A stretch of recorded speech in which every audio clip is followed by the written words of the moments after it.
Dr. Daniel Griffeth came to veterinary medicine as a second career after working as an engineer and officer in the United States Navy.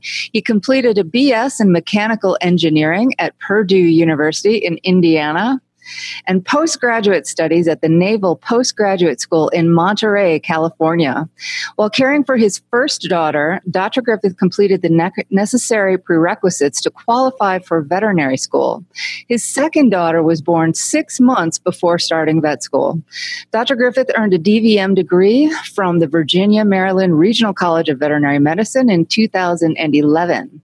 He began his career as a companion animal veterinarian at a six-doctor mixed animal practice in a semi-rural area of south central Wisconsin. He shadowed his colleagues and learned the ropes of food animal practice and now serves as a mixed animal practitioner, treating primarily dogs, cats, and dairy cattle, and to a lesser degree, sheep, goats, pigs, and horses. Dr. Griffith lives in Jefferson, Wisconsin with his wife, 2 daughters, a female dog, 3 female cats, and a lone masculine companion, a male cat. Aw. Yeah, that's the life. That's the way it is. Thank you. Welcome to the podcast. Thank you so much for being here, Dr. Griffith. You're welcome.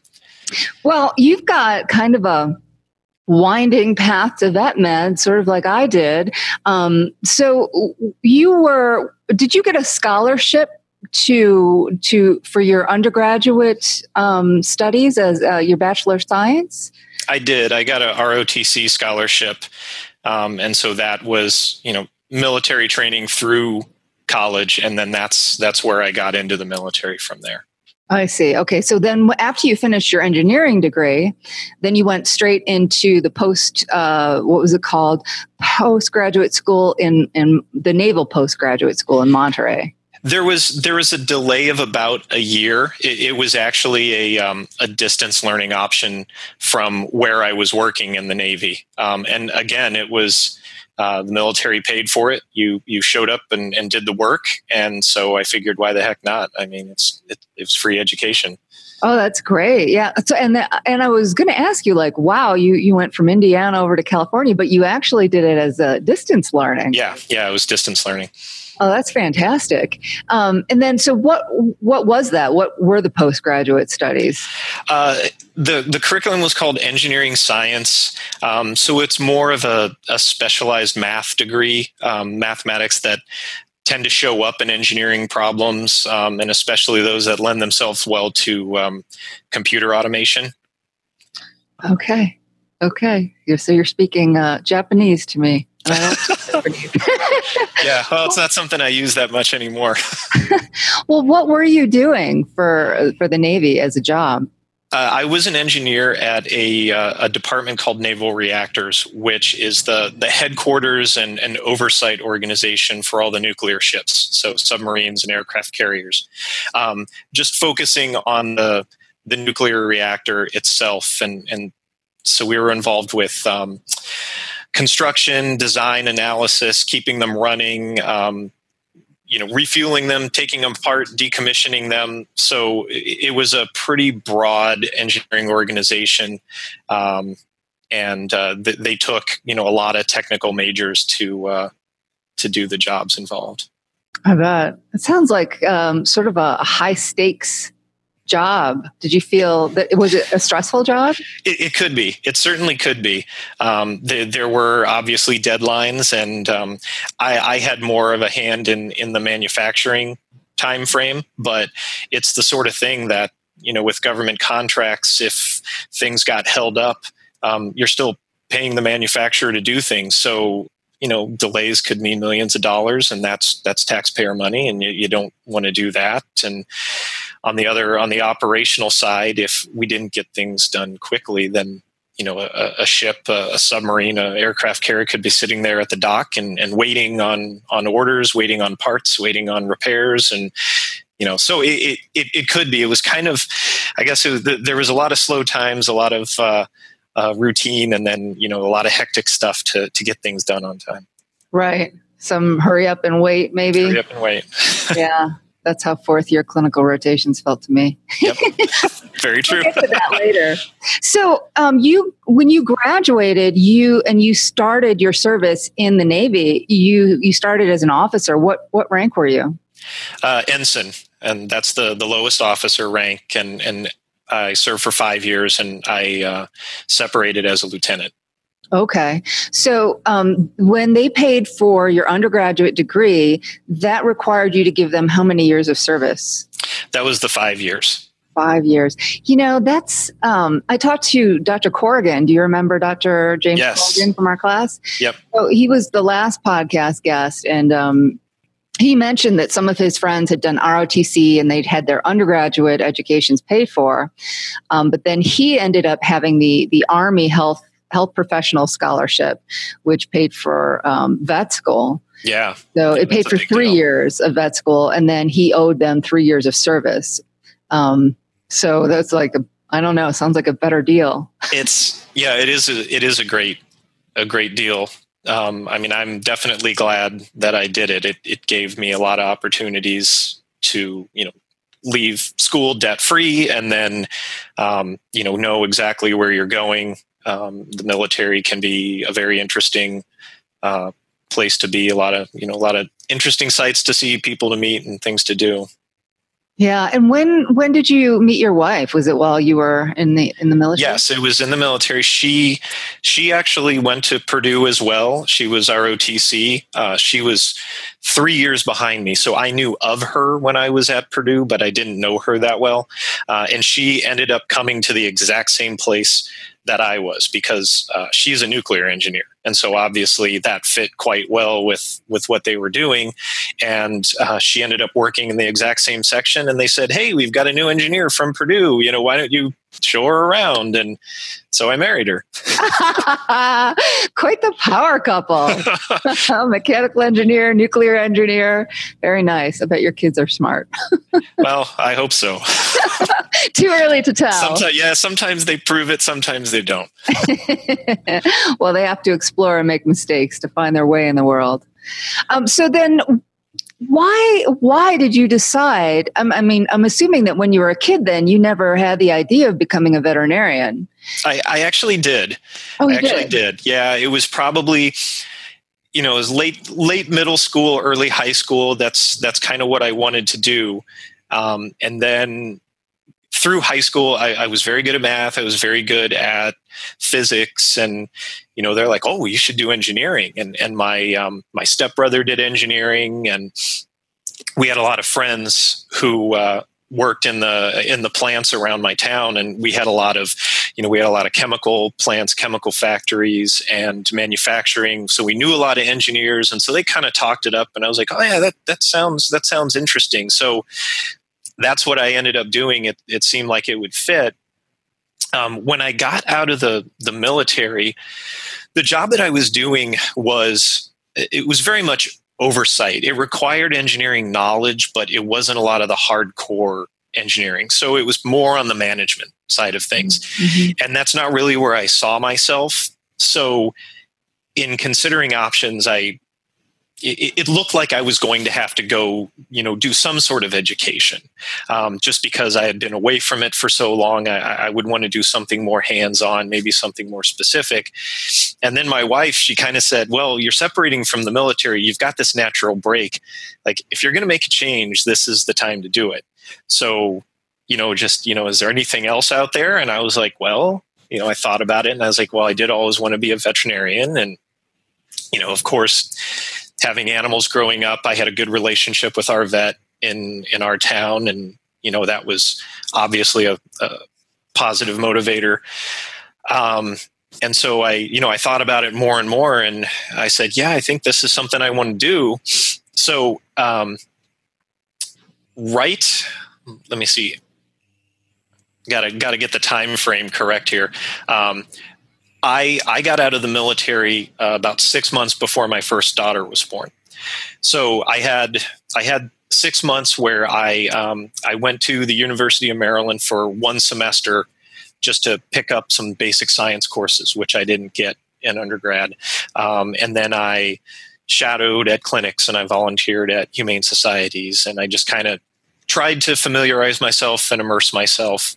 And then my daughter was born that summer. And then for the next 2 years, I stayed at home with her while doing prerequisite courses and continuing the shadowing and things like that. I see. Okay. But how did you make it? Because you're originally from the Midwest, but where in the Midwest? I grew up in Ohio, and then school in Indiana, obviously. For the Navy, I was stationed in Washington, D.C. Okay. So I was out on the East Coast, and that's where we lived. And, as I said before, my wife was behind me a couple years, so she was still filling her term, just like I did. So we stayed in that area. And the University of Maryland actually had a really good program. It was called Science in the Evening, and it was directed at returning students, adult students who needed science prerequisites. So there were a lot of doctors to be, a few veterinarians to be, people wanting to get into biotechnology and lab work. And so they were all night classes. And that's how I was able to stay home with my daughter during the day, go to night classes, and then over the course of those 2 years, fill in all the holes, because I had plenty of math and chemistry, physics, but zero biology. And so that was the hole I needed to fill. Huh. And how did you feel about the biology classes as you were taking them? I liked them because I liked biology in high school. In my high school, that was the first thing that you did freshman and sophomore year, was the science course. So I always liked it. And it was just, it was a little bit of a refresher, but very much enjoyed it. Okay. And originally, did you take organic chemistry, or is that something that you took later? Oh, no, I had to take that later. Oh, how fun. So yeah, I wasn't introduced to the joy of organic chemistry. Until later. And how was it for you? I mean, given your original education, was it easy for you? I don't want to say it was easy for me. I want to say that I had plenty of practice being a student. I think it's a lot different when you're 19 or 20 in college trying to do that than coming back. At that time, I was 27, 28 years old. I had been in the military. I'd completed a master's degree. So, I went to campus. I took my class. I went home. I did my homework. I didn't have all the extra stuff going on. I think the focus was a little better, and just, I knew how to learn. I knew how to organize a little better. So it went pretty smoothly. I don't want to say it was easy. I had to put the work in, but I definitely noticed some differences between me and my undergraduate classmates when I was there. They just, recitation time, and I would answer questions like, "How did you know that?" Like, "Well, I read the book before class." Is this a shocking thing? Like, do you not do this? But, it's something that you probably do when you're a little more experienced and a little more used to learning. Yeah, absolutely. I think it takes a certain level of maturity. I look back, when I was, 18, 19, 20, and there's no way I could have gotten through all the prerequisite courses for vet school at that time in my life, because I just did not have the discipline. So I agree. I feel similarly. I think getting through undergrad was more an exercise in obligation. It's like military is paying for my degree. I owe it to them. I need to do this. I was saving my parents a bunch of money. So, I looked at it that way, and that's what got me through. But then later on, it was, the personal drive and the interest. Right, absolutely. And then, so did you apply to multiple schools, or was it just for Virginia, Maryland? I did apply to multiple. I did Virginia, Maryland, Tennessee, Purdue, because of the familiarity, and Wisconsin, because my wife is from Wisconsin. And that's one of the places that we, had said we might like to end up.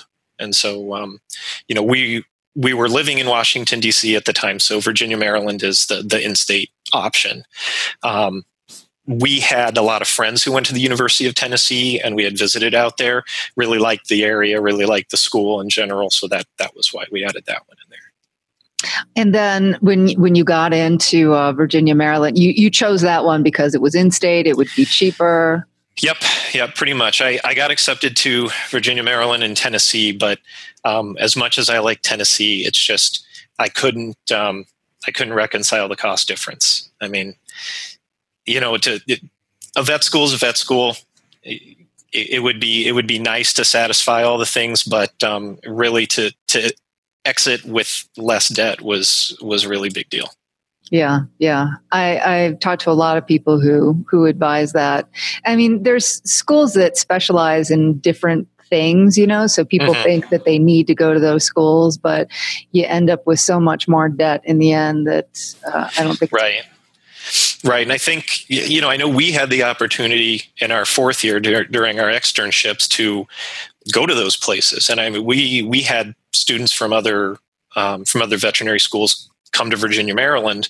So yeah, I mean, there are other ways to get that specialized knowledge if there's a center of excellence that you want to go to, than just to, take up residence there for 4 years. Because I mean, how much of that time are you really going to be involved in just that? I don't know. Right. That's a really good tip. I hadn't thought of that. So on your clinical rotations, I presume most vet schools are the same as ours was, in that you have your core rotations that you have to take at the teaching hospital, but then you have some elective rotations where you can choose where you want to go. So you could actually, apply to get a rotation at one of the vet schools that has programs that you're interested in. That's a really good I never even thought of that. Yeah. Great. And I can't remember the exact reasons, but I know we had someone who I believed was from LSU who came through Virginia, Maryland, and what wasn't on my rotation, so I never got the opportunity to talk to them in depth. But they came there for a reason, and I know there are certain places that they do a lot more oncology, or you're more likely to deal with beef animals versus dairy animals if that's your thing. So yeah, there's certainly that option if you want to, or just for a different perspective. I mean, you got 4 years of one faculty just to see the perspective somewhere else.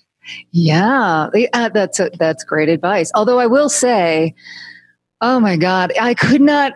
The teaching hospital was just, I did not enjoy 4 years clinical rotations. I don't know about you, but Jesus.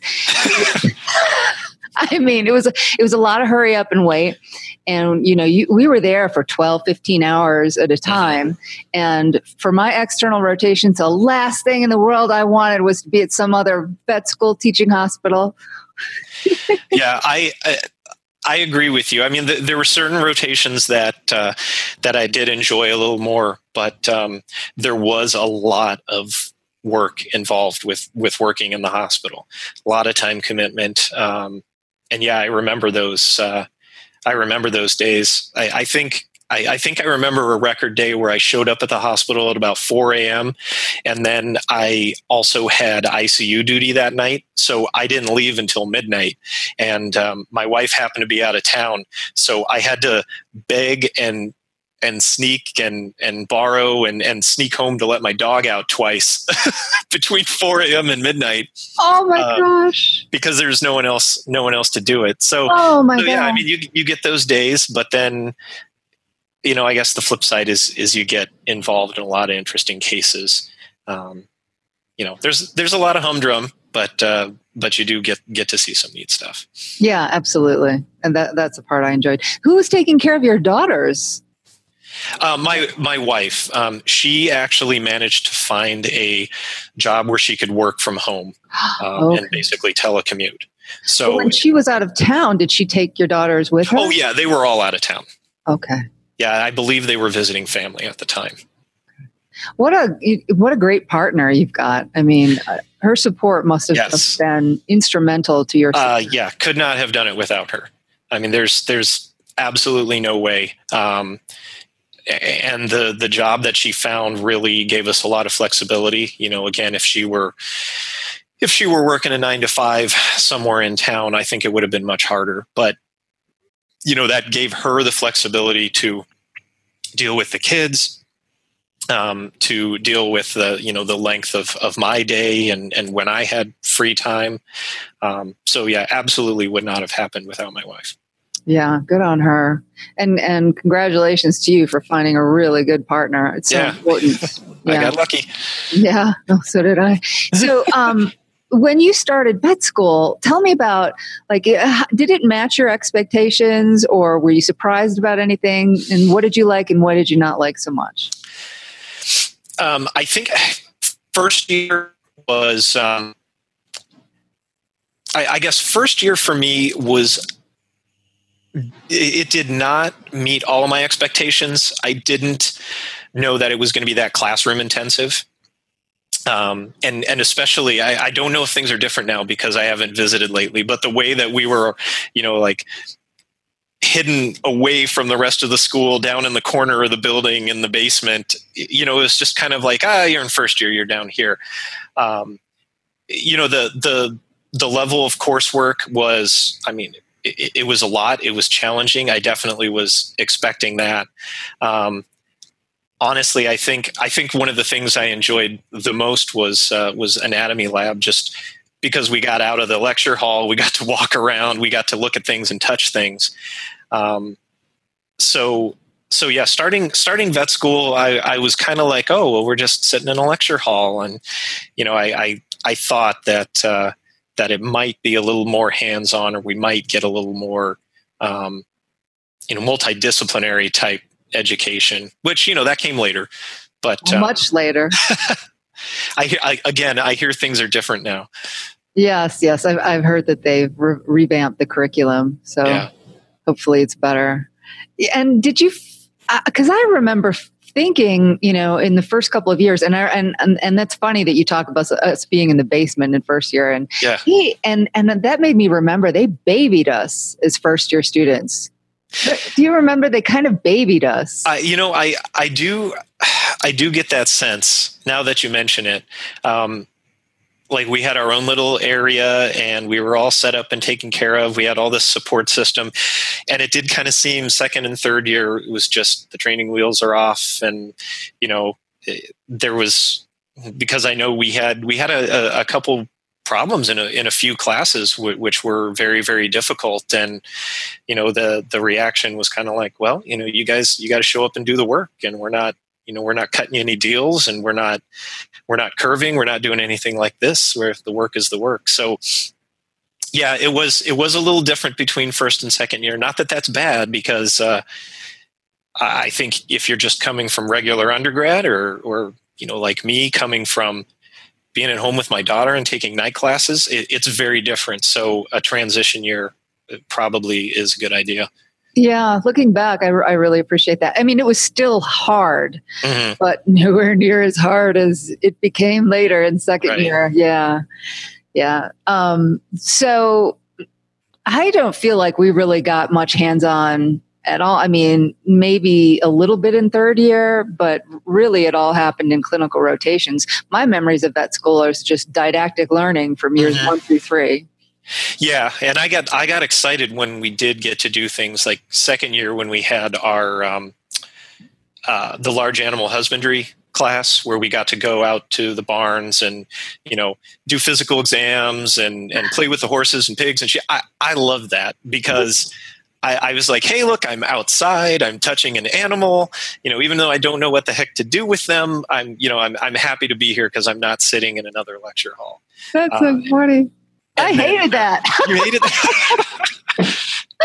Oh, and then I got the same feeling in third year with surgery, because again, we're out of the lecture hall, we're actually doing something. It was very, very stressful in a different way, but I think it was refreshing to be doing something different. Yeah, it was, to actually practice some real hands-on skills, like our suturing technique, and then finally actually did surgeries. That was very exciting and very stressful. So, do you remember you were in my my surgery group? I do. I remember we took the final exam together. Yeah, you were the surgeon. I think for the final, I think you're right. Yeah. Because I think I started out as anesthetist, then assistant, and then like, oh yay, for the final I get to be the surgeon. Yep. I was the assistant for the final. Oh, yeah. That I was so stressed out that day because we didn't know what part we were going to play until the last minute. Yeah, that's right. Remember, we had to like pick pieces of paper out of a hat or something to tell us what role. So there was the surgeon, and then there was the assistant, and the assistant basically just held the suture for you, right? Yeah, everyone was hoping for assistant. Yeah. And then the anesthetist that was, monitoring anesthesia. So that'd probably be the second most stressful part on that final exam. But I remember before finding out what I was going to be and changing into my scrubs in the locker room, feeling so stressed that I honestly considered just putting on my regular clothes, walking out to the parking lot, getting in my car and driving away forever. Oh, geez. Hell, at that point, we had like 2.5 years in. I'm like, well, I'm not walking away from that. No, I didn't, obviously, but it was a level of stress that I had never experienced before. Yeah. So, did you track mixed animal in vet school? I did not. I actually tracked small. And I gave a great deal of thought to that. Like I said, when we did that husbandry class, that's kind of where I said, hey, these large animals aren't so bad. I have no history. I did not grow up on a farm. I lived in a rural community, but we lived in town. So, dogs and cats is what I had seen. And just doing that and learning and getting hands-on with them, I thought, well, I kind of enjoy this. It's very different. There's a lot more physical component to it.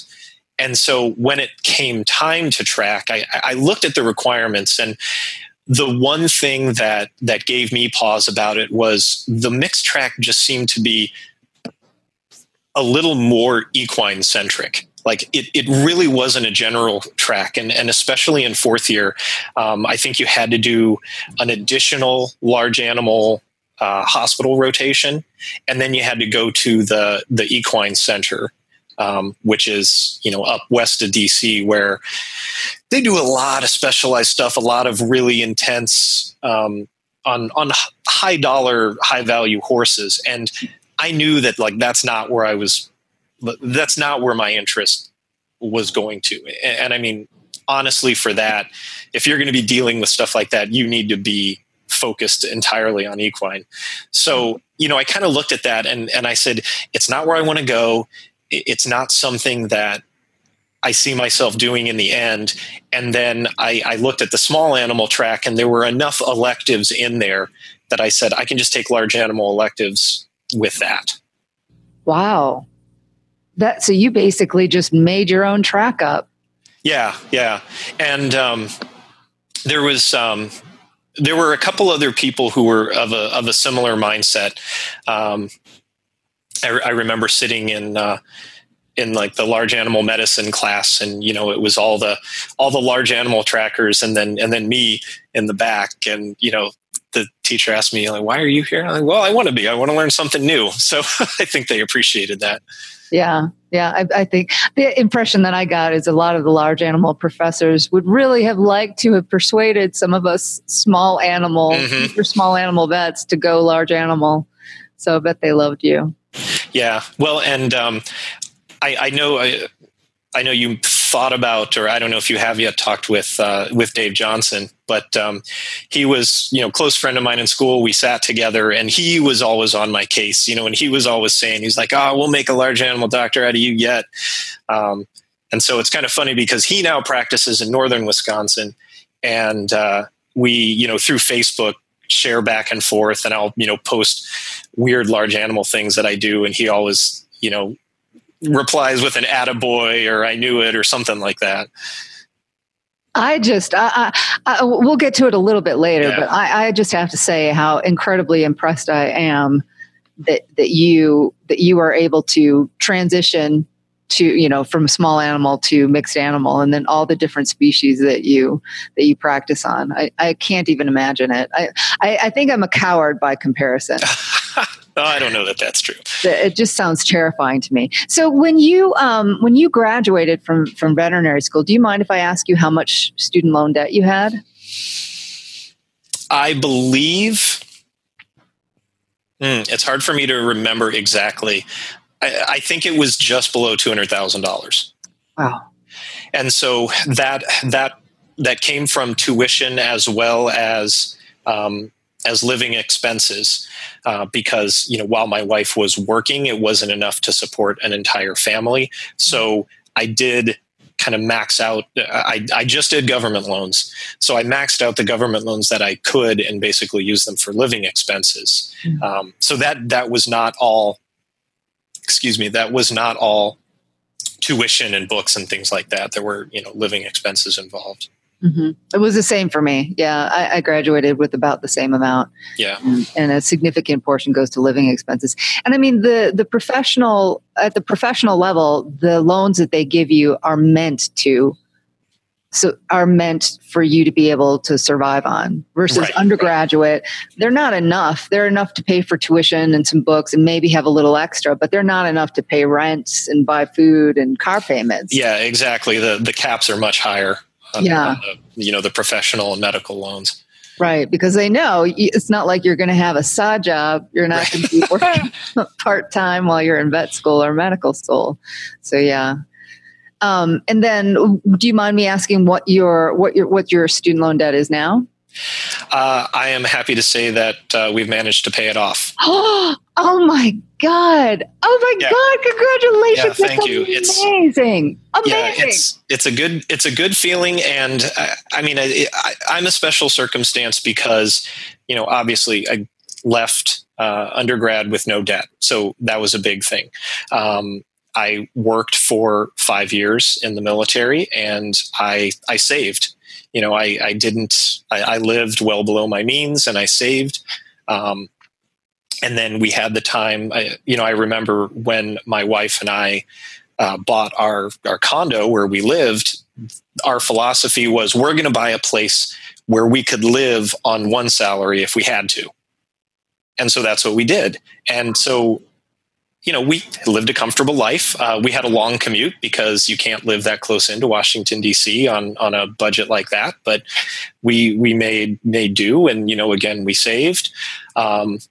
And then we had investments. My wife had some money that was set aside for her education, but because she went through the military as well, it was hers to do with. And so, we paid down with a plan, but, in the end, we got to a point where we just wanted to eliminate the debt. And so we moved some savings around and we made the decision that to be without the monthly payment, to not deal with the long-term interest, let's get it over with. So it did kind of take us down on the savings standpoint, but it freed up a lot monthly that we would be able to go back and then, do some more investing.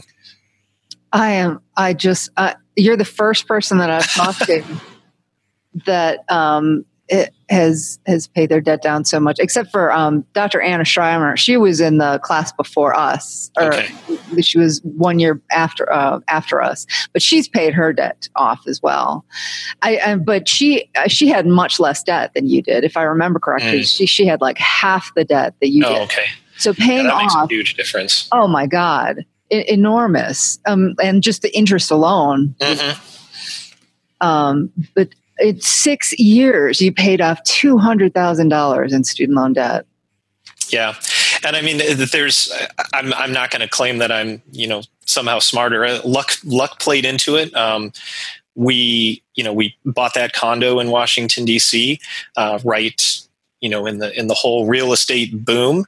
And we sold it in 2007, right before we moved down to Blacksburg for vet school. And that's right before the bubble burst. So we made a good profit on that condo, and that was just dumb luck. That was just the timing of it all. And so that was money that we deemed that it was, better to put towards the loans. So, without that, I definitely wouldn't be in this position now, but, I guess it was just taking stock of where we stood, what we could do. And we were fortunate in that regard. Wow.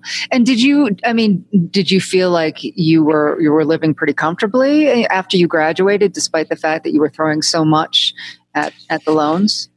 Yeah, yeah. You definitely had to budget, and you didn't have a lot of freedom, and it was kind of a constant. It was just constantly in your thought, knowing that, oh well, can we do a vacation this year? Like, oh well, maybe we better keep it local because, I don't know how much we don't have that much extra coming in every month. So, yeah, it's having that hanging over your head, definitely not a good feeling. But the sacrifice that you made in paying it off so quickly, tell me how that felt when you made your final payment. It felt very freeing. Like I said, it's not a completely risk-free proposal because, yeah, we had a big chunk of money from the sale of our house, and if we had stuck that in mutual funds, over time, that could have got us a lot of money. But we made the calculation that we didn't want to deal with the interest on the student loans. We didn't want to have it hanging over our head. It lowered our monthly bills greatly so that we had more freedom in how we chose to invest and save and spend.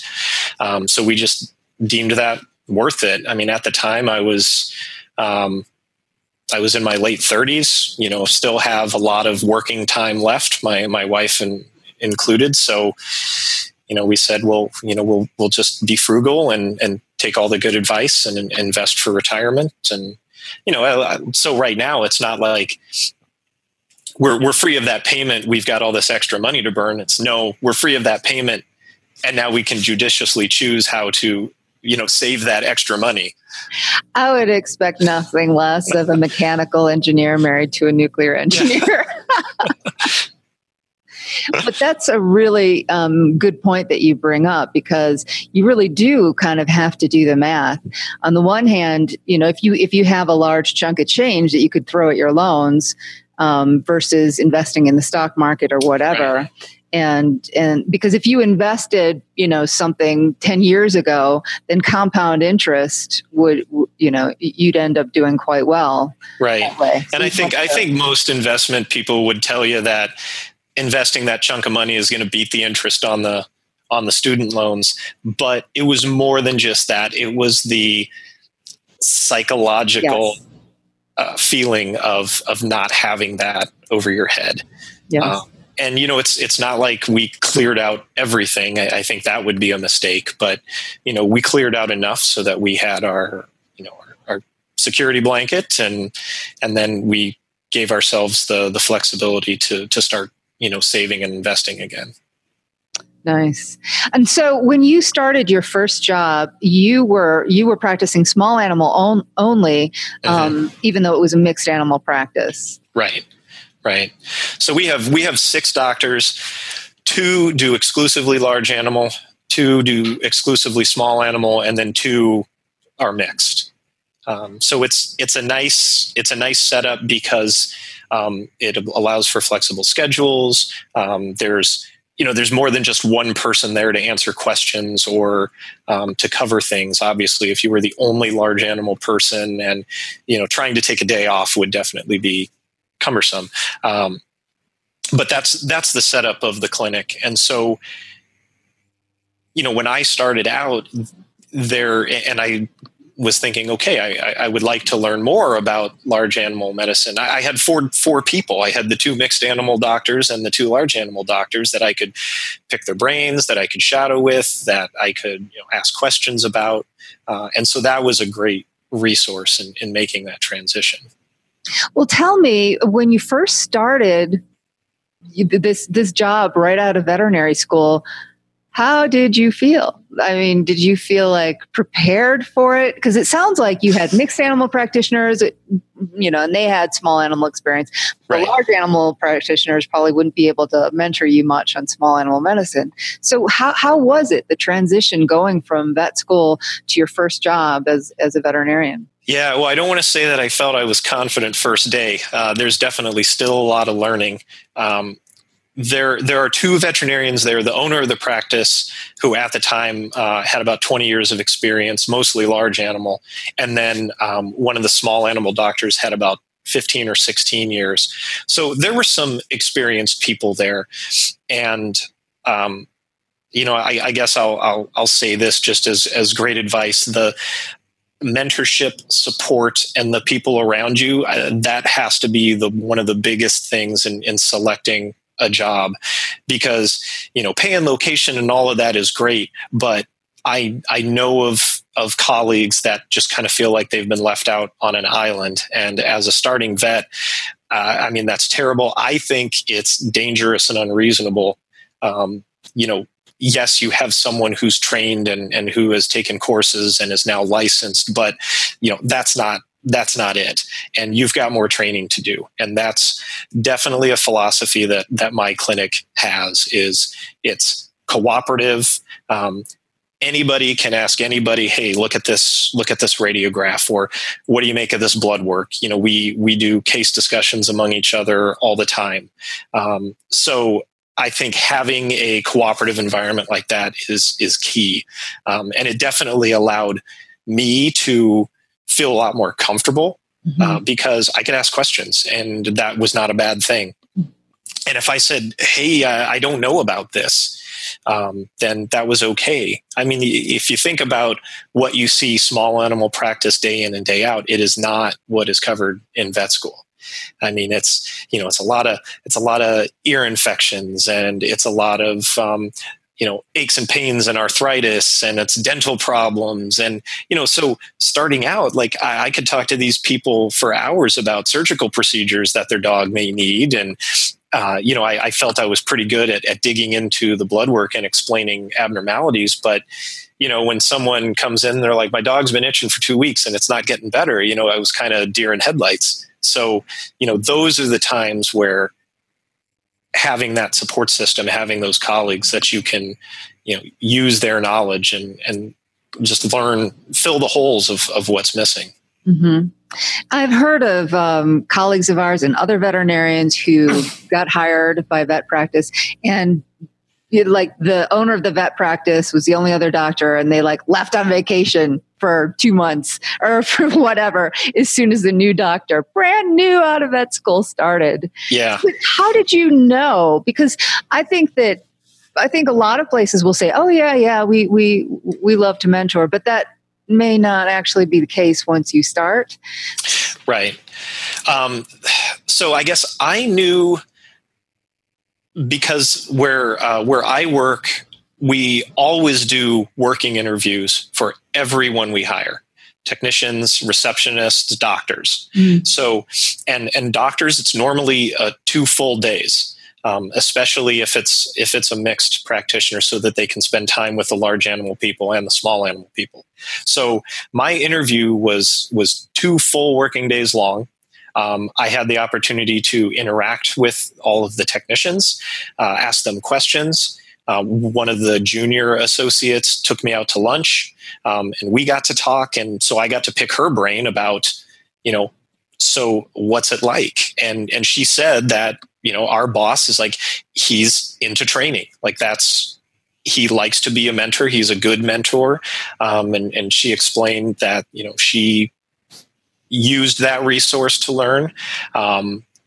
I, shadowed the other veterinarians, and just paying attention with how they interacted with colleagues. I just saw, going through the day, that we would come back from a call. One of the other large animal doctors would be there, and they'd say, oh, well, I was over at this farm, and we've been dealing with this cow for a couple days. And, my boss was like, okay, yeah, I remember that. And they would have a 5-minute conversation just checking in about, comparing notes and what to do about that. And so, I think having some time in the clinic that you're considering is a really great resource, because, they can make everything seem great in an hour or two, but if full working day, you're going to be able to see the personal dynamics. You're going to be able to see maybe people under stress, interact with more people. And so that's what really did it for me. Is, I could see working with these people that, yeah, they cooperate. And, my boss during the interview was just very, very interested. He didn't, I wasn't just like walking behind him the whole day. He was talking to me, he was asking me, he would have me do things. He would, be explaining what's going on. So that's how I knew, this job particularly.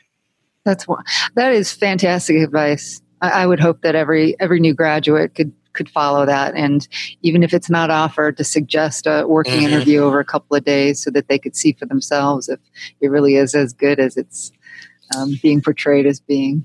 Right. Yeah. Because you can throw up numbers about production, which is great, and it may all be true. And you can throw up, we've got 5 certified technicians working here to support, and that's great to have knowledgeable support staff. And you can say we've got digital radiography, and so all of those things are attractive. But I think it just comes down to day in and day out. It's the people that you're working with that matter the most. And if you don't have good relationship, and if you don't have support, then it doesn't matter what tools and toys you have or how profitable you are. It's going to be miserable. Right. Yeah. You're one of a few people who seems to have quite a positive experience right out of vet school. I've talked to a lot of people who didn't have the mentorship, or who didn't find themselves in a supportive environment, who found themselves in a practice where the standard of medicine that was being practiced was archaic, and they had very, very negative experiences right out of vet school. So you're lucky that and you're still at the same practice. Yep, I'm still at the same practice. Which speaks volumes about it. Yeah. So yeah. And I interviewed at other places. Some just by the phone interview, you could tell not a good fit, not a place that I want to be. How could you tell? Well, I did a phone interview with a clinic, and he liked my resume, liked everything on paper. However, he had already made a verbal offer to another veterinarian.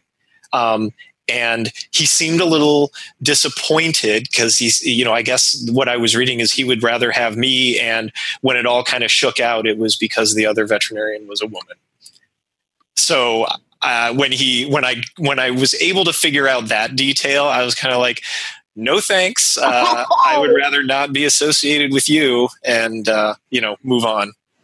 Wow. Yeah.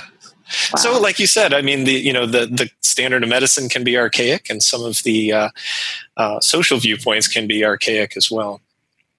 Oh my gosh. I can't even believe that. I would never even know something about that, because people would hide that from me, but right. Yeah. Yeah. And it's kind of weird to think, in this guy's mind, it was okay to drop that. I'm talking to another guy, it's going to be fine. I can make that clear. I'm like, So I just walked away from that one. Wow. How old was he? Just curious.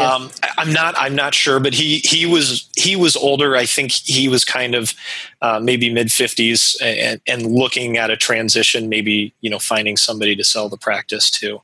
Right. On one hand, I could understand if I were a business owner, I would have to take in consideration things like, well, if I hire you, and then you get pregnant, and you want to go to part-time, then that's going to be more of a burden on me.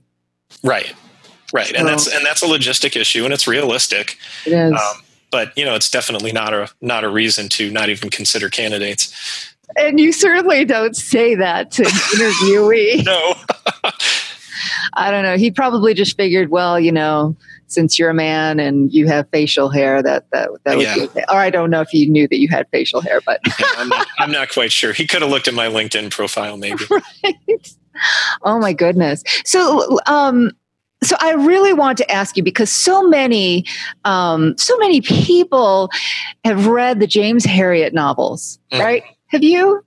Yes, of course. Okay, me too. I thought that was required reading.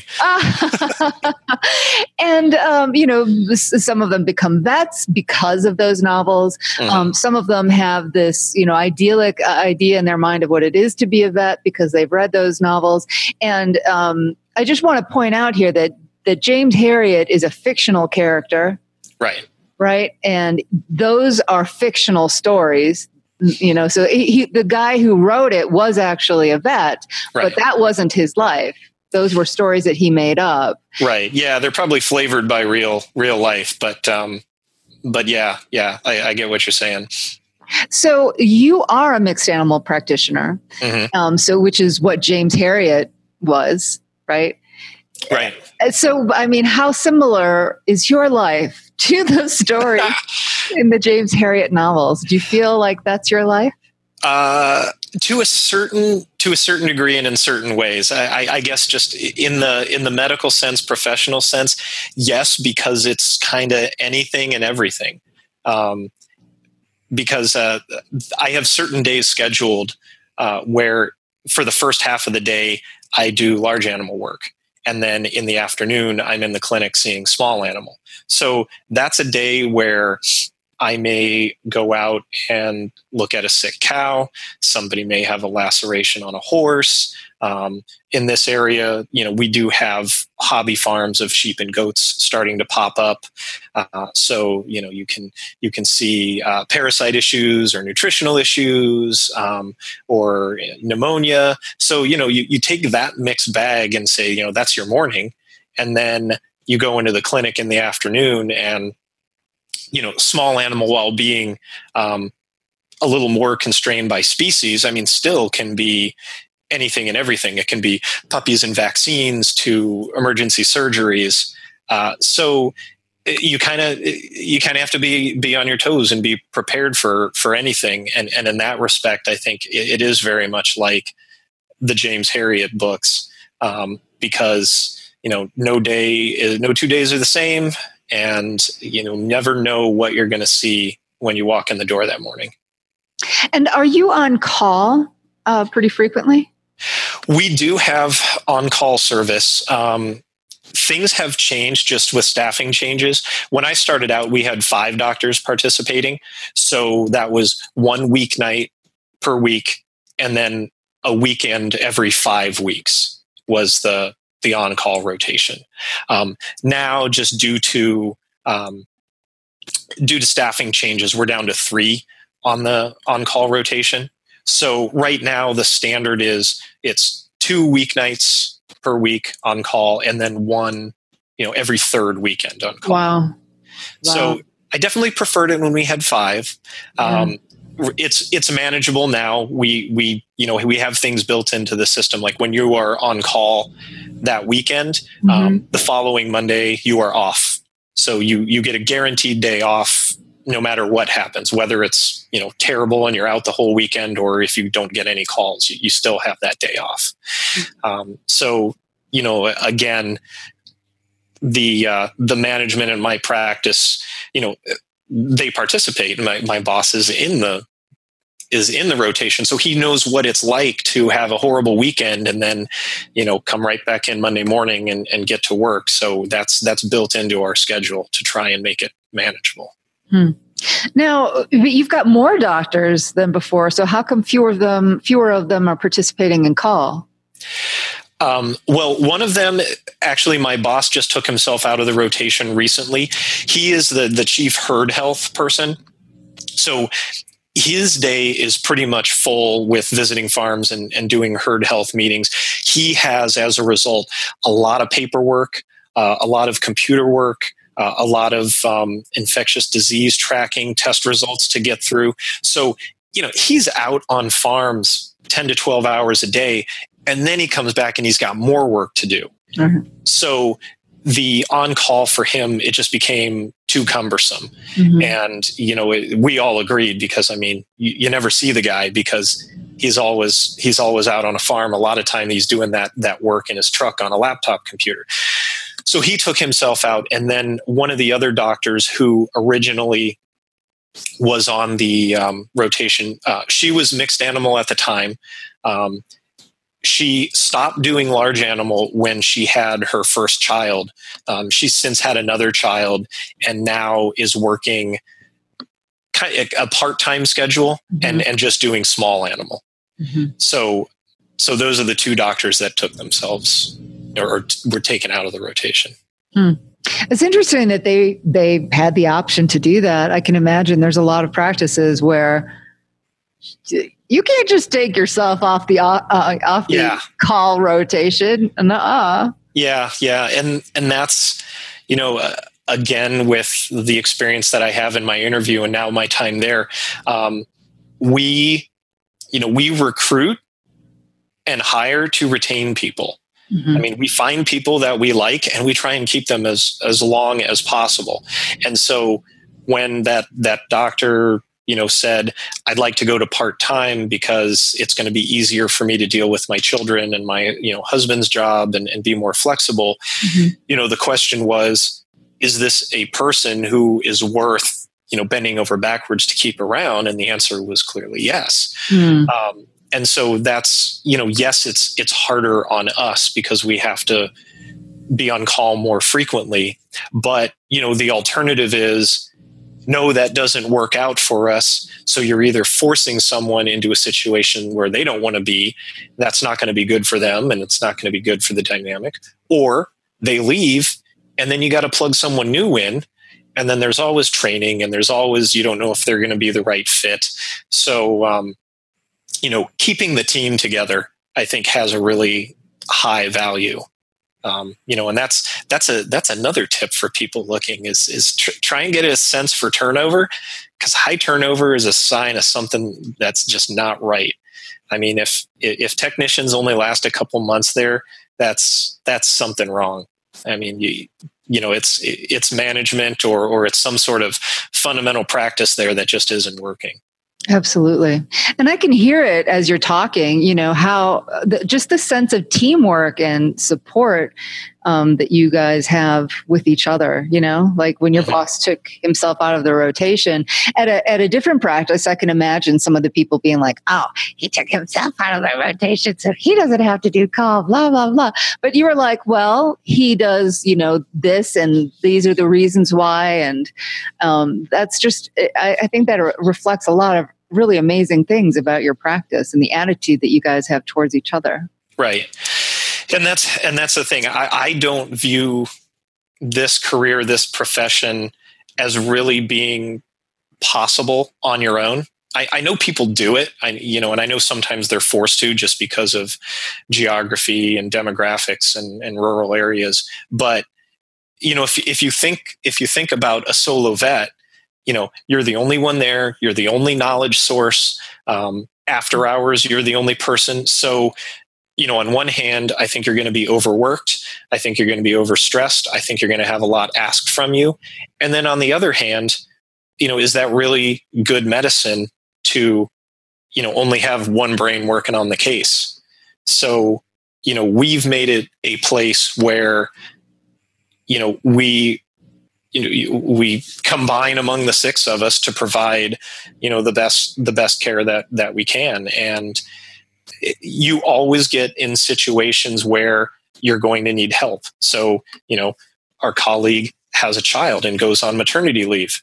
Someone's got to cover those hours. We considered hiring a relief vet. We didn't really find anybody we thought was suitable.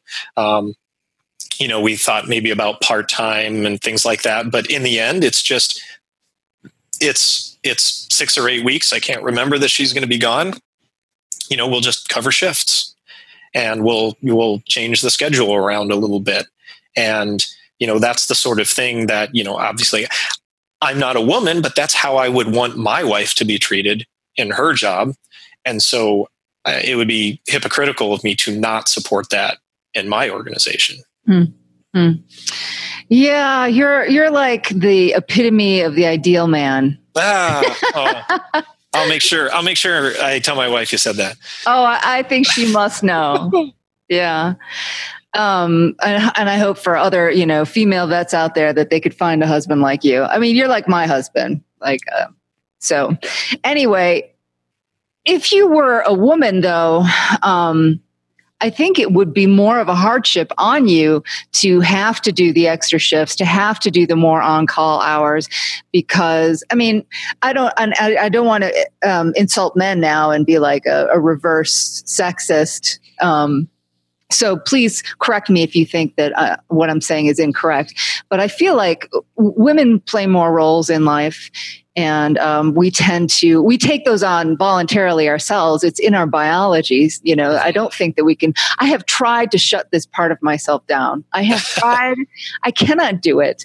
Like, if there are dishes to be done, if the house needs to be clean, if there's groceries that need to be done, laundry, we just naturally want to take care of everybody and make sure that everything is perfect for everyone else. And, I was taking care of my father and taking care of Alex. So, if you were a woman working at this practice and one of the other women went on maternity leave, and then you had to pick up more shifts and you had to increase the amount of time that you were on call, how do you think that would be? How would you feel? Well, again, it comes down to the support that you have. Everyone in our practice has a family. So, we know what it's like to deal with kids. And so that's the sort of thing. A woman in our practice that would have to take on more is highly dependent on what support that her home life and her husband are providing. Some people are lucky enough to have family in the area where it's a mother-in-law or a sister or something like that, kids sick from school. Can you take them so that I can go to work? And I think that now it's becoming a little more common and a little more acceptable for a man to assume those responsibilities. However, I do think that, odds are it's going to be the woman that's going to do that. That, I have to leave because I have to pick up the sick kid from school and I got to be home with them today. So, I think obviously in an ideal world, it shouldn't matter, but, given the way that things are right now, it would be a little more difficult. Yeah. But then, like I said, hopefully you can find a place or you surround yourself with people that, that have wives and that look at their wives and understand what they do. And just like I said, what kind of support would I want for my wife? And, again, if that's something that I desire, flexibility for her to deal with family life, then I need to provide that. I need to do that elsewhere so that it can happen. Wow. Yeah. And do you feel like that your wife, because she works from home, in a way, it's your partnership with your wife that enables you to take on the extra shifts, to help your coworker out and to take on more call to help your coworker out because of your wife? Yep. Yeah, it definitely would be more difficult because it does happen with other people where both of the spouses are working. I think I've overheard conversations where they kind of have the debate of, okay, well, who is taking the time off today? And that's just got to be a partner decision. But yes, we are extremely lucky to, she's always available to pick the girls up. I will say I can see the elementary school from my veterinary clinic. So if push came to shove and I had to run over there, grab my daughter and set her up in my office for a little bit, it wouldn't be the end of the world. But yeah, we have a very unique and fortunate situation where, my wife is free to do those things and flexible so that she is not so time constrained. Mm-hmm, mm-hmm. It's very interesting. I mean, for all the talk about sexual equality, I mean, there is a sexual dichotomy, Yeah. We learn about it in biology. It exists. Right. We are not. And no matter the way it shakes out, I mean, whether it's the man or the woman, there's really never going to be an equal division. I mean, there are things that one person is going to do more over the other. Mm-hmm. And I was unusual in that I stayed home with my first daughter for 2 years, which was great. I really enjoyed it. I mean, that's an experience that I don't think a lot of men get. And, it was kind of forced on us because my wife's in the military. You can't just say, oh, I'm going to, leave this now. No, I mean, she was doing what she had to do. And so, I did that. And so at that time, that's the way it worked. I took care of the kid and she worked, and, everything else we tried to split up, and now it's kind of flipped. It's, I have a job that's strongly dictated by schedule that is hard to change. Actually just yesterday, I get migraine headaches from time to time, and I had a real doozy yesterday. It's probably one of the worst I've had in 10 years. And I had to leave midday, because I was absolutely not functional. So I did the best I could for the morning, but I had afternoon appointments and I felt guilty as hell leaving. But that is the pressure. There are a lot of situations or other jobs where it's not as big a deal if so-and-so goes home for the afternoon, because, maybe some of the accounts can wait till tomorrow, or, maybe someone else can pick up some of the slack, or, we'll just kind of run short staffed. But I mean, I had appointments. Those people were going to show up that afternoon, and maybe we could reschedule them, but that's only a couple hours notice. So, being in any sort of, I think medical profession, there's a strong disincentive to, take off time. And so, like I said, when I take the afternoon off, it can inconvenience my clients. It can definitely inconvenience my coworkers. And so it's not something that I do lightly. But it's rare for me to do that. And so, having the situation that we have at home, where my wife is working primarily from home so that she can respond to the children more of the time, allows me to hew to the schedule more regularly. Right.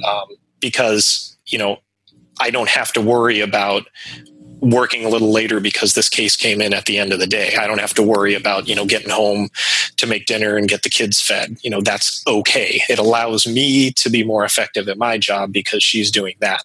And that's a trade-off, Yeah. And it's not fair per se, but there's an importance to each of them. It's just as important for me to do my job as it is for the kids to be taken care of. Well, I mean, you're a team. Yeah, exactly. And it doesn't sound to me like you take for granted all the things that she does. It sounds like you appreciate it very much. And that's what makes you guys a good team. Right. Yeah. Very much it's so. Not like, you just take care of the house. No big deal. I've been working all day. That's not your attitude. Yeah, because I spent 2 years at home with an infant and a toddler. I know it's not easy. That alone, and then trying to work from home on top of that is even harder. Yeah. So it's really great that you can see that and you acknowledge it and you appreciate it. When you were the one, when your roles were flipped and you were the one taking care of your daughter and the house and all that stuff while your wife was working, did she ever complain about the way that you did things? Like, oh, you didn't wash the dishes well enough, or you didn't do the laundry like you were supposed to vacuum today?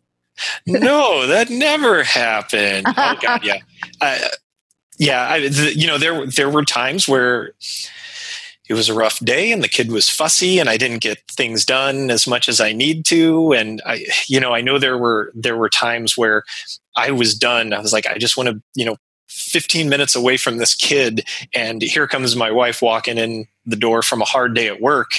And it's the stereotypical that's not what she needs. She just had a long commute from a day of work and she doesn't want to have a kid shoved in her face. And so, yeah, there are definitely tensions and there are things like that. But, again, it's teamwork and you pick your battles and you find out, like, is it really important? But I mean, it was nothing major. It's just the typical stuff of trying to get through a day. Well, the reason I'm asking is because, and this is my reverse sexism coming through again.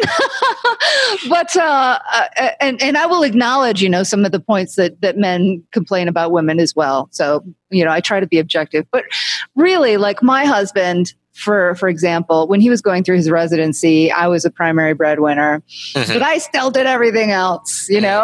So he was in his residency, which was a lot of hours, but I was still working full time and paying the bills and taking care of everything else too.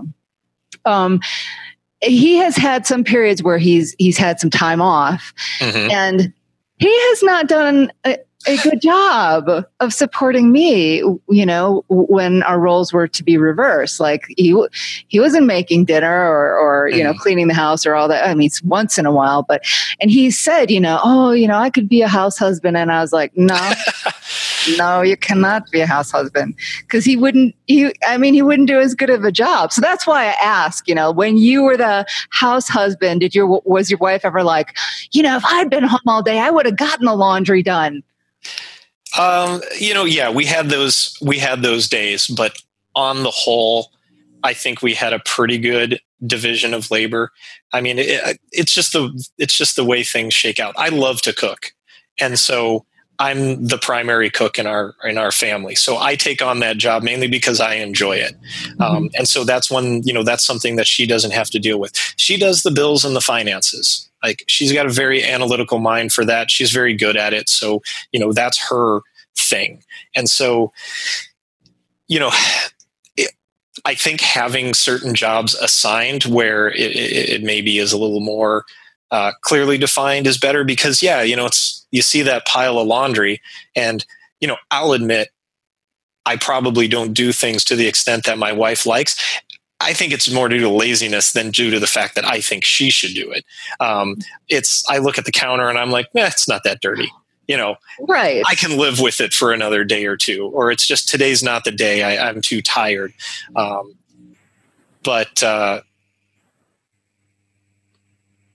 think things are changing. I come from a different perspective because I was raised primarily by my mother, who was also in the Navy.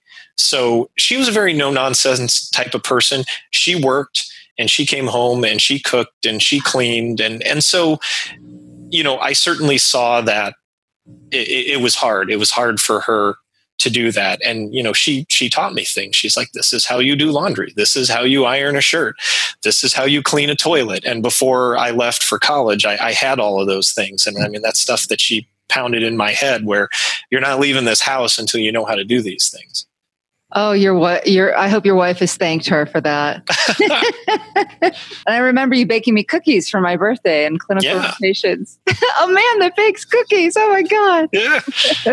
So you just sound very satisfied with your career choice and comfortable in your position now and with what you do.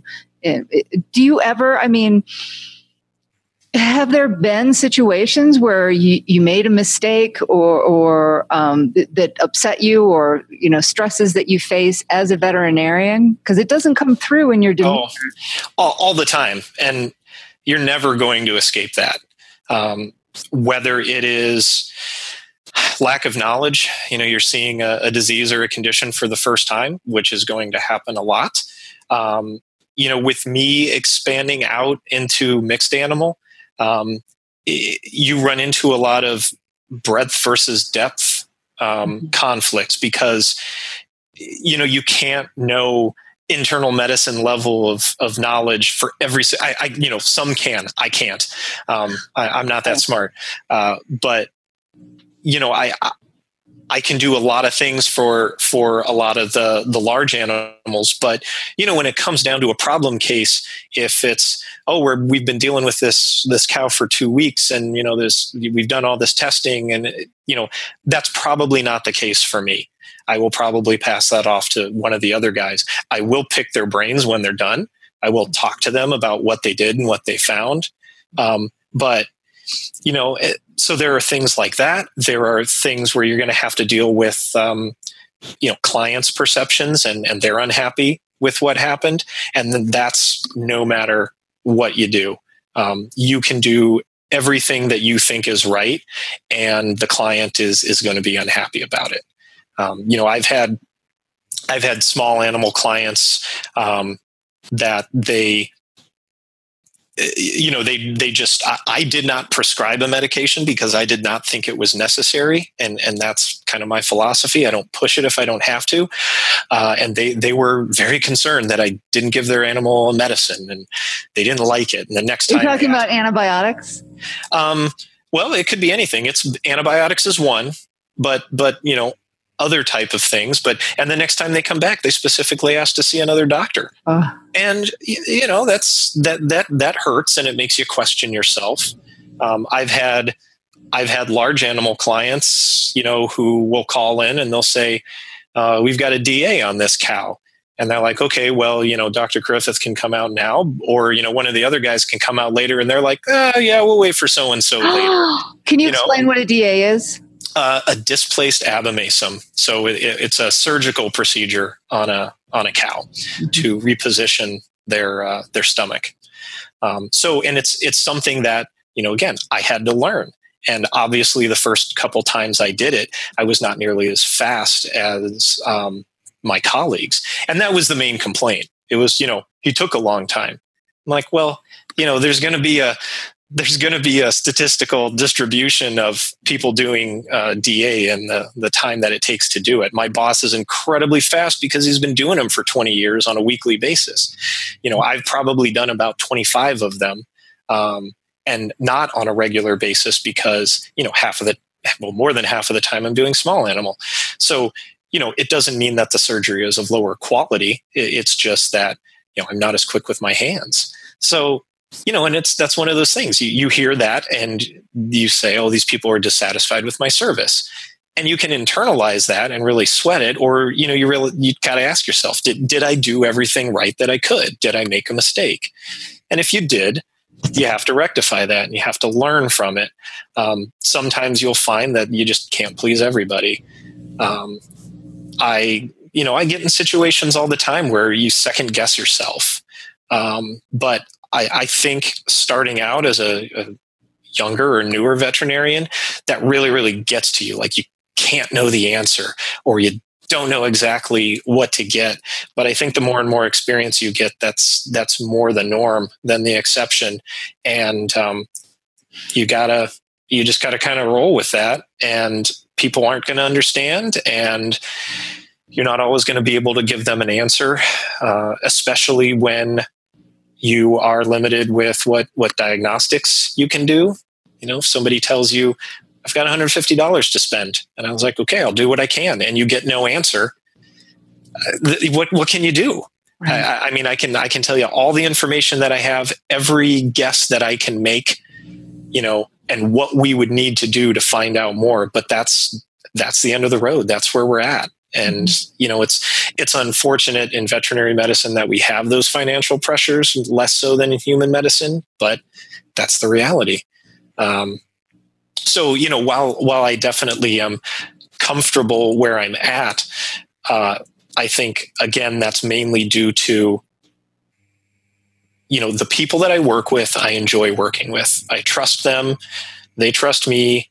I don't have to do everything on my own. And if I do have questions, there are people to go to. And I think that's the biggest part of it, because I could be seeing the exact same thing in a situation where one of my colleagues is antagonistic and trying to undercut me, or the technicians don't like the way I do things and they're talking behind my back. And I could be in the exact same situation and absolutely hate my life. Yeah. So, I have to deal with stress. I have to deal with trauma. I have to deal with, dissatisfied clients. I have to deal with all of that stuff. But, being able to, one, not internalize it too much and not take it personally. And then two, hopefully finding a situation where you have the right people around you makes it a lot better. Yeah, absolutely. And I want to just go back to something that you said earlier, because I thought it was a really insightful piece of information. And that is that, when you start out and you feel like you don't know anything and how awful that feels. Mm-hmm. And then 6 years down the road, you still feel like you mostly don't know anything, but you're okay with it. Yeah. And so in a way, it's almost like really becoming a good veterinary doctor. Part of it is just becoming comfortable with not knowing. And that's a lot of what gives you confidence. Is later on, you're like, nope, I don't know this, and that's okay. Yeah. I think there's a perception out there, and I'm on one hand, I'm kind of glad that it exists, that people hold medical science to such high esteem. But yeah, we can't find everything, and we don't always know everything. And I think some people are like, well, can't you run a test? Like, well, yeah, I can run a bunch of tests. But which is the right one? Is it going to tell me something? Sometimes you run out of the easy answers, and then, you've got this gigantic list of things. It's like, oh, should we just do a bunch of viral tests, or, should we do a bunch of odd endocrinology tests? And, it's time, it's stress, it's money. And I don't think a lot of people in general, both in human medicine or veterinary medicine, get a sense for that. I think that they think we've got fancy tools, we've got lots of technology, we've got all these modern medicines that we should be able to handle everything, and it's really just not the case. Yeah, and I think that's where a lot of frustration can come from. Is just the general public thinks that medicine is like engineering. Yeah. Right. Yeah, right. Like there's a problem and there's a tool you can use to fix it. But there's one right answer, and you're just not working hard enough. You haven't, It's so open ended. Yes, it is very open ended, and that is, along with being comfortable with not knowing, it's being comfortable out in that wide open field and just saying like, okay, where to go next. Yes. Because one case, if you had 10 different doctors working on it, you could come up with 10 different ways to manage it, 10 different diagnostic plans, 10 different treatment plans.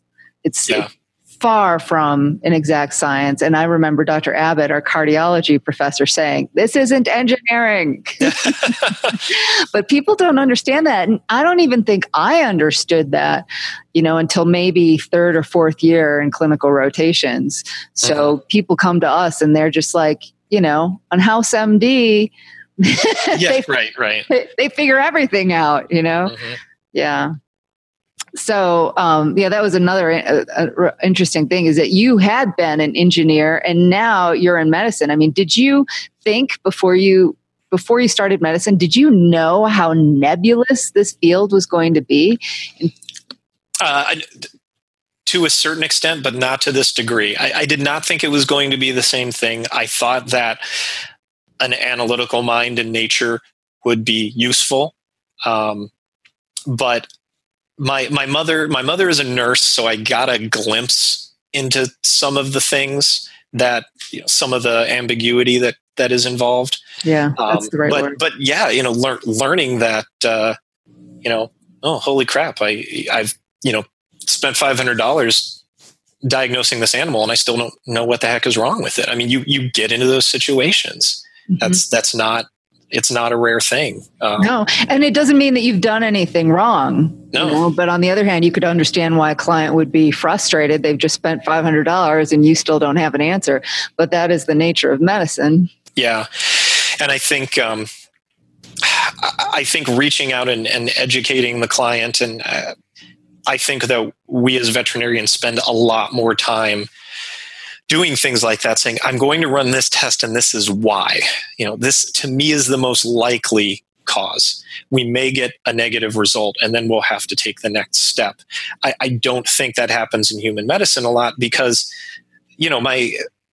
my daughter just went in a couple weeks ago and she had been sick a couple times and we were thinking, okay, this isn't just a cold. And so they're like, okay, CBC, chem, urinalysis, just take everything. X-ray. Yeah. And so in human medicine, you can do that. You can get a minimum database on every single thing you see. That doesn't always cut it in veterinary medicine. I mean, well, it can't, because people can't or won't afford, they won't pay for all of those tests. Right. Yeah. And it's not always available, and you have to take it stepwise, and you have to play the odds for what you think is going on. And, you have to make it really, really, really clear to them that it's like, I'm doing this because I think this is most likely. I could be wrong. And you say, this is my plan if I'm wrong. Yes. But, for now, this is what we're going to do.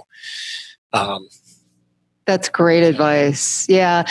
Most important is to set their expectations appropriately beforehand so that they know, even if they're spending $500, you may come out at the end without a definitive diagnosis. Mm-hmm. It cuts down a lot on how pissed off they are. Yeah, it can. Not always, but it can. So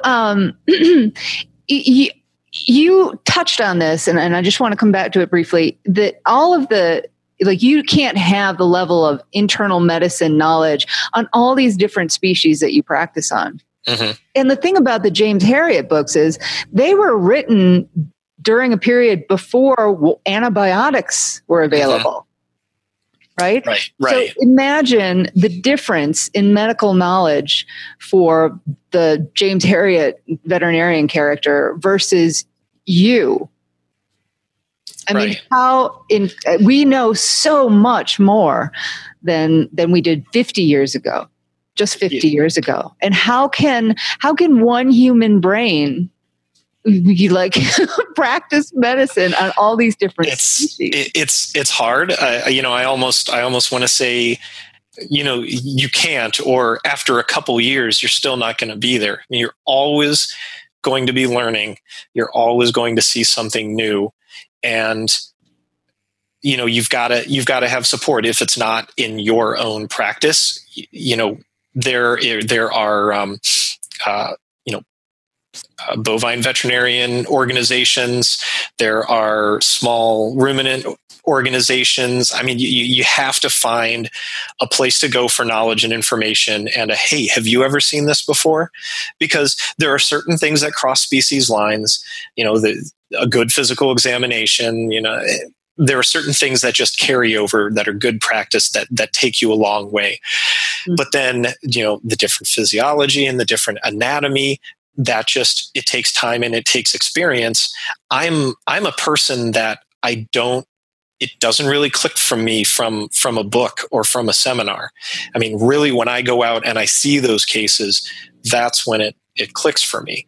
And so when I run into something that I'm not quite sure about, I'm bugging the other guys in my office and saying, have you ever seen this before? Mm-hmm. I take the opportunity at conferences. I take a mix. I take a mix of small animal, large animal, other things just to try and gather. So, it doesn't really change things, because you're going to be doing that if you're small animal or large animal. I mean, you're always going to be trying to learn more, get exposure to more.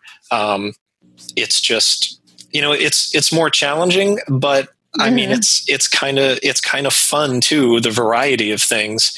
And when you get sick of trying to move a 2,000-pound horse around, then you have a 40-pound goat, and you say, oh, okay, this is much nicer. I can do this. Huh. Well, let me ask you, as a man, what is your perspective on some of the emotional issues that are so prevalent in veterinary medicine? Do you have a perspective on what's going on with the high levels of burnout and depression? And as I'm sure you heard, I mean, we had one of our classmates lost to suicide. Right. Yeah, I'm very aware of it.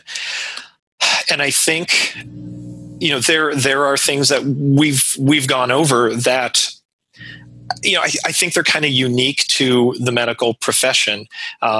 You are dealing with life and death on a regular basis, whether it's a person or a child or an animal. The owner cares about that. It's not just an animal and you're doing something to it. It's someone's pet. It's her, widowed husband's dog that's the only reminder of him anymore. It's, even large animal, you can say that these animals are a commodity, or they're not really. I mean, we have so many farmers, they know them by name, and they come walking through the barn and they call them by name. How? I don't know. I don't know if it's the markings, but they know. And so they care about those animals. So the stakes are high. And there are other professions where if you make a mistake, it's a little more recoverable. It maybe isn't as severe. You make a mistake with someone's financial livelihood, with someone's close companion, and that can really, really be traumatic to you. So I think that's one thing that every veterinarian has to deal with that a lot of other professions don't. So you're already at a high stress situation. Things can get busy, and that's something that's not unique, but yeah, throw that on top too. It's a medical field, and so you're going to run into acute and urgent matters, and we can't schedule ourselves the freedom to just be completely available every time a dog gets hit by a car or is having some acute event. I mean, it's going to show up in the middle of a busy afternoon, right. And you have to deal with it. And that's just the way it is. And then there's the interpersonal things that you have to deal with coworkers. So, there are a lot of stresses that are unique to veterinary medicine. There are a lot of stresses that aren't, that I think maybe get amplified just because of the environment that we're in. Mm-hmm. And then you throw in, oh, by the way, you've got a life too. You may have family, you may have children. They can be ill. You can have bad relationships with them. You could be far away from them. I mean, you have everything else there on the other side. And so I would say that one or the other is enough for any person to deal with, and then you throw them together, and it can be very difficult situation. I know personally we were having some family medical issues not too long ago, and that was really, really hard to get through because home time wasn't the same. It wasn't relaxing because you're having to deal with, the thoughts and the logistics of dealing with someone with an illness. And then when you're at work, you can't just shut it off. So you've got to deal with all the other stresses that you do on a normal basis, and you've got something else hanging over your head. And so that's my personal example, but I'm not unique. And it can be, it can be a death in the family. It can be financial trouble. It can be a lot of different things, and having to carry that into an environment that's demanding and stressful and high stakes. I think it can be very dangerous for emotional instability and for feelings of depression and inadequacy. Do you have any suggestions for, like what needs to change in the industry, or what do you think individuals can be doing in order to protect themselves and make themselves more resilient? What needs to change in the industry? I know that oftentimes it's a financial imperative to schedule things so closely. I think we make ourselves very, very busy just to make the model profitable, but there has to be a limit in that. It's okay if there's an open appointment block so that someone has 20 to 30 minutes to catch up on files and make some phone calls, research some information on a case. Like that's okay. That's good medicine. Yes, it's important that the practice stay profitable, and you need to see patients and get patients through to do that. But I think that a lot of places, they kind of cram things in to do that, and it's bad for the doctor and it's bad for the pet, because that's not good medicine to try and cram things through as quickly as possible.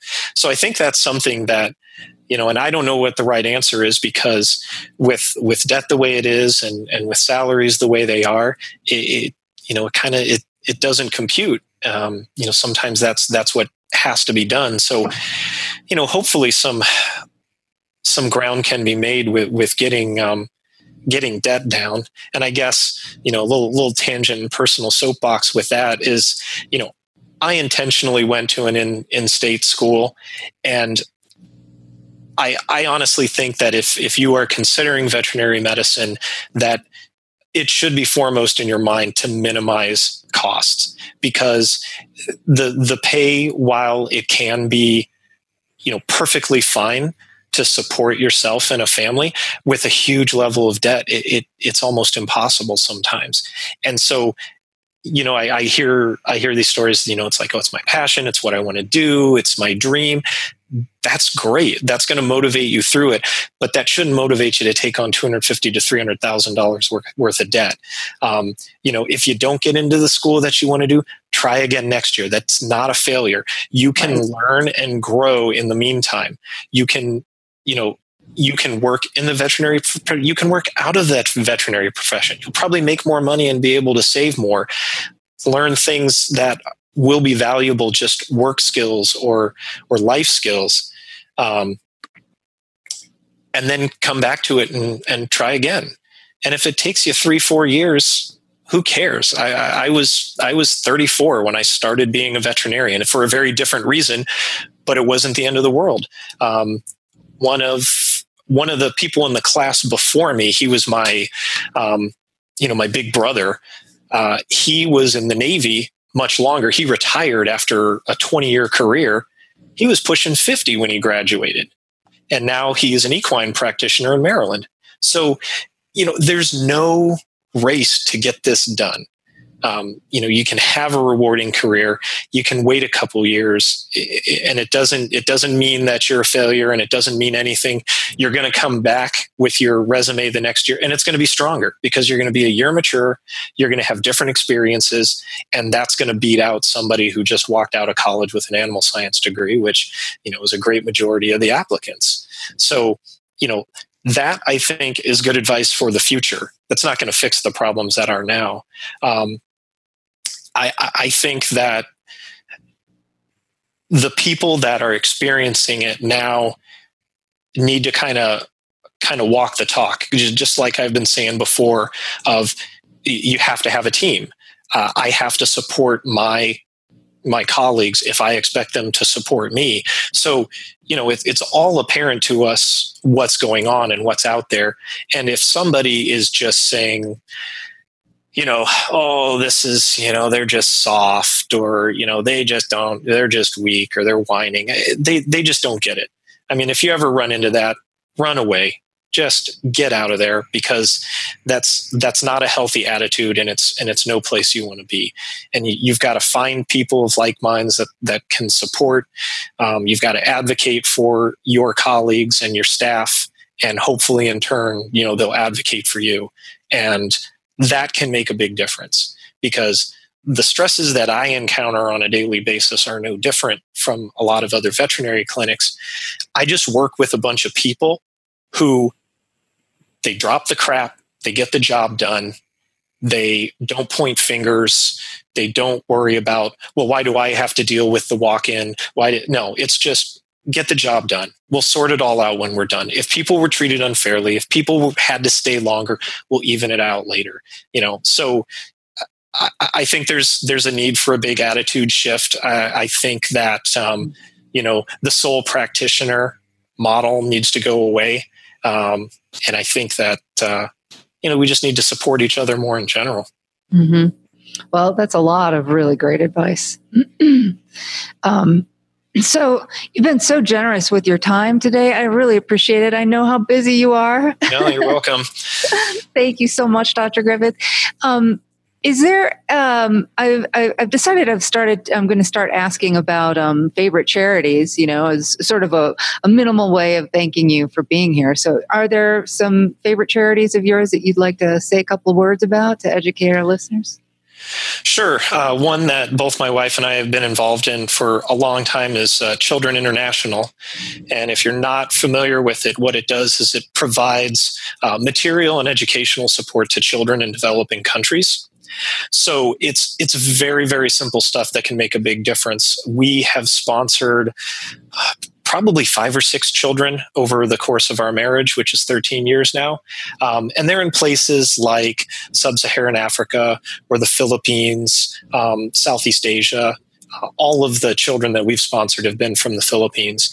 But, these are kids that are living in dirt floor huts, cinder block rooms.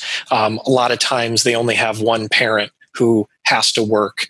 A lot of times they cannot afford basic school supplies.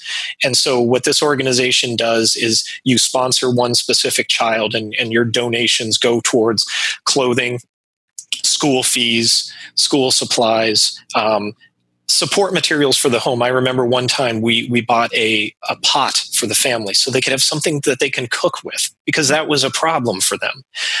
So it's very, very simple things that give them a leg up. And it's really nice because you have this one kid that you're sponsoring. You follow them through until they are graduation age. There are case managers on site in the countries who go, make check-ins, see how things are going. And you get pictures and you get letters and you get to see them grow and you get to hear them talk about what they're going to be and what they're studying in school. So it's really been, it's something that I feel really good about. I've seen some positive results in, and I think it's a very worthwhile organization. That sounds great. I think I myself might look into it. And it's just hearing you talk about it, I think it's a really good reminder of how lucky we are, living in the United States or in, more advanced. Yeah, absolutely. Yeah. I mean, some of the stuff we can't even comprehend having to deal with.